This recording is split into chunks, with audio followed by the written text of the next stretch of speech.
Chronic low back pain, for millions of people, it's this daily thing that just ruins work, sleep, and pretty much everything else. For decades, the go-to treatment has been steroid injections, but now there's a new contender in the ring, one that uses the body's own healing power. So let's dive into this scientific showdown, platelet-rich plasma versus corticosteroids. First off, let's just get a sense of how widespread this is. Believe it or not, research shows that up to 90% of us will deal with low back pain at some point in our lives. That's pretty much everyone, which makes finding real long-term relief more important than ever. Now, what's really interesting is that for a huge chunk of these cases, we're talking up to 52%, the problem isn't a bad disc. It's something called facet joint syndrome. The easiest way to think about it is like arthritis, but in those small, stabilizing joints that run along your spine. They get inflamed, they get worn down, and that causes that constant, nagging pain. Okay, so what happens when the usual stuff, physical therapy, pain pills, just isn't cutting it anymore? Well, that's where the next level of treatments comes in, and it's where our two main contenders make their entrance. So, in one corner, we have the reigning champ, the treatment that's been the standard for years. And in the other corner, we have a challenger, a biologic therapy that's looking to completely change the game. Let's break down their strategies.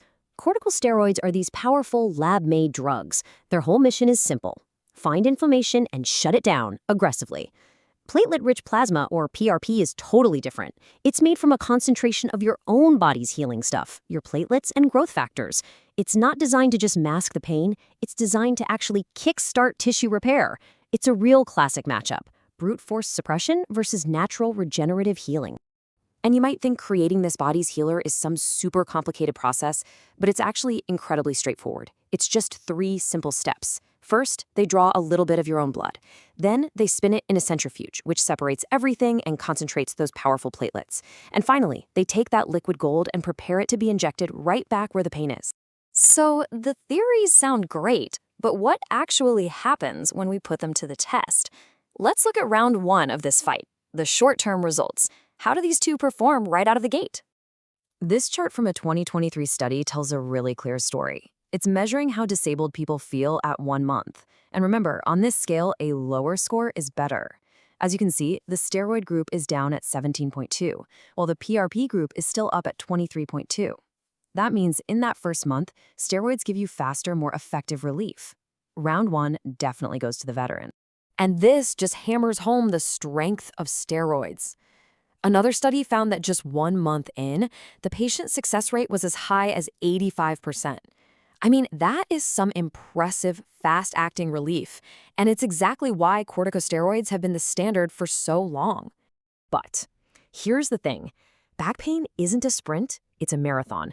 The real test is durability. Does that relief actually last? So let's fast forward and check back in at the 6-month mark and see if the story's changed.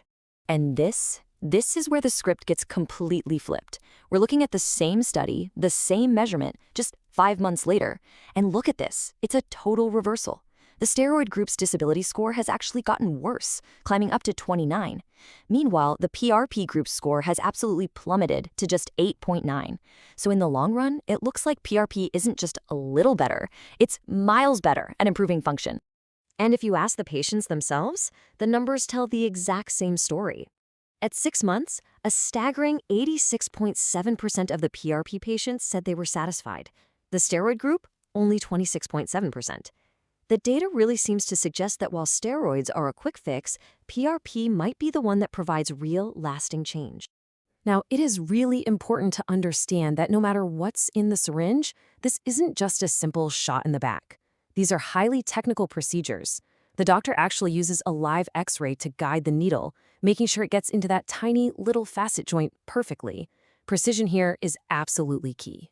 So, PRP for the win, right? Case closed? Well, not so fast. Science is rarely that simple. A major, high-quality study came to a completely different conclusion. They found that PRP was not superior to steroids at 6 months and basically said their results don't support using PRP for this at all.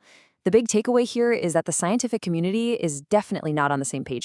So that brings us to the million-dollar question. With these conflicting results, what are we supposed to make of all this? How do we actually sort through the science? The honest truth is, the verdict is still out, and there are a few big reasons why. For one, a lot of the research has been done with small groups of patients. We also don't have a lot of data that goes beyond a year, and this is a big one. Not all PRP is created equal. The way it's prepared can change the results. So the bottom line is we just need more big, high-quality studies to get a final answer.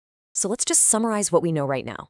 Corticosteroids, they're faster. You'll likely feel relief within the first month, but that relief tends to be shorter, often fading after just a few months. The evidence for them is established, but their long-term value is up for debate. PRP, on the other hand, takes longer to work, but the evidence we do have suggests its effects last much longer. While it's really promising, the research is still pretty new and, like we saw, conflicting. And of course, the biggest difference of all, one is a drug and the other comes from you. And this really leaves us with a central question, doesn't it?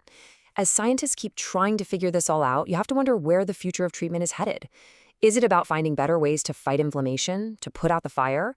Or is it about new technologies that help us fuel our own body's amazing ability to repair itself? The battle for back pain relief? Well, it is far from over.